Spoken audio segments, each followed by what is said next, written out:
Et preuve que cette affaire est sans précédent, Dominique de Villepin a annoncé qu'il recevrait les acquittés et leur promet une réparation rapide.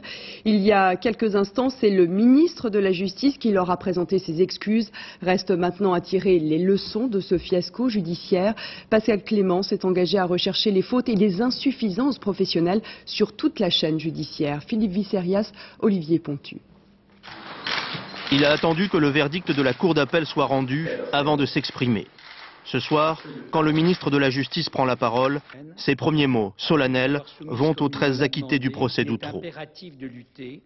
En tant que ministre de la Justice, je présente mes excuses à tous les acquittés et à leurs familles.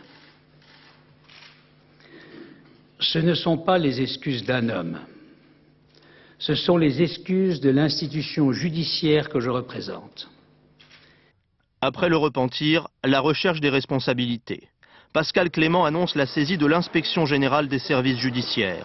Au cœur de cette enquête sur l'enquête, le rôle du juge Fabrice Burgot. C'est lui qui a instruit ce dossier.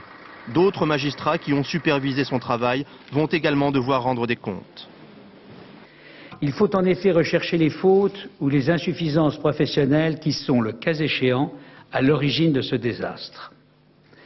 Les investigations de l'inspection doivent porter sur toute la chaîne judiciaire.